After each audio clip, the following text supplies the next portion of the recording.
Salut, vendredi 25 octobre 2024. Et vendredi, c'est Shabbat. En parlant de Shabbat, du coup, vous avez vu que les BRICS, quand même, ça s'organise autour des non-occidentaux, donc du non-Talmud. Hein, c'est ça qu'ils sont en train de virer, en fait. Hein.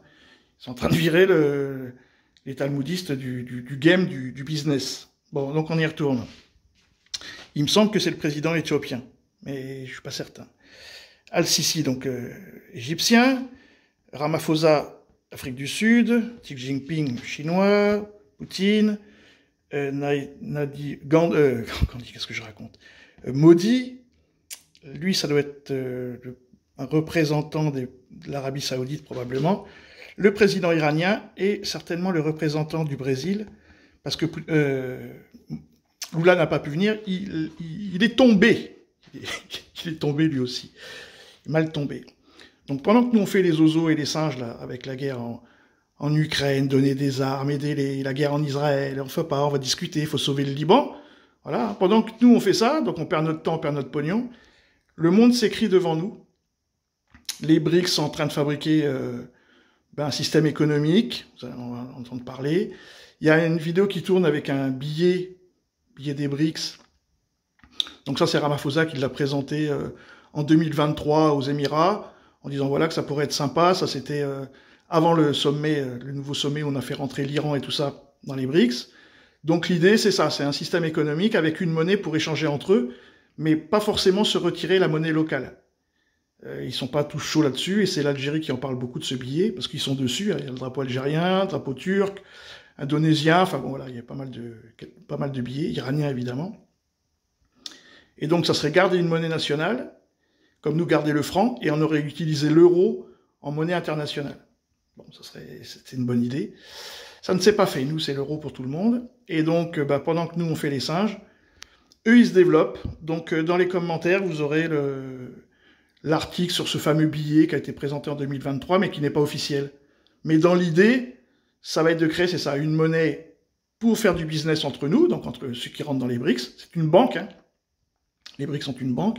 Et puis chacun, à l'intérieur de son pays, garder sa monnaie pour l'inflation, pouvoir contrôler tout ça. Donc c'est une association de partenariat, et les Occidentaux en sont exclus parce que nous c'est le Talmud. Donc nous c'est les sionistes, le Talmud, il n'y a pas de partage, c'est moi le maître. Donc voilà, ils sont en train de faire un système qui va remplacer l'Occident. À Kazan, en Russie, le potentiel économique des membres des BRICS a été salué par le président Vladimir Poutine. Le chef d'État a proposé plusieurs initiatives pour stimuler l'élan de l'organisation. Parmi elles figurait notamment la création d'une plateforme d'investissement des BRICS. Nous proposons de créer une nouvelle plateforme d'investissement des BRICS qui deviendrait un outil puissant pour soutenir nos économies nationales et qui fournirait également des ressources financières aux pays du Sud et de l'Est. Vladimir Poutine a évoqué la nécessité de promouvoir une approche équilibrée des questions climatiques. Un certain nombre de pays des BRICS figurent parmi les plus grands producteurs mondiaux de céréales, de légumineuses et d'oléagineux. À cet égard, nous avons proposé l'ouverture d'une bourse des céréales des BRICS qui contribuera à la formation d'indicateurs de prix équitables et prévisibles pour les produits et les matières premières, en tenant compte de son rôle particulier dans la garantie de la sécurité alimentaire. La mise en œuvre de cette initiative contribuera à protéger les intérêts des ingérences négatives extérieures, de la spéculation et de la pénurie artificielle de produits alimentaires. Le sommet de 3 jours des BRICS, auquel ont participé 36 pays, a mis en évidence l'échec des efforts déployés par les États-Unis pour isoler l'un. Bon, donc vous voyez, c'est en train de se faire sous nos yeux. La France ne va pas participer à tout ça. Nous sommes déclassés, quoi, malheureusement, et avec les gens qui nous dirigent. Alors Macron a une petite résurgence, là, et il s'attaque à Netanyahou, mais malheureusement, toute l'infrastructure, toute les hauts fonctionnaires, là, tout ça, c'est jusqu'à la moelle. Salut les amis.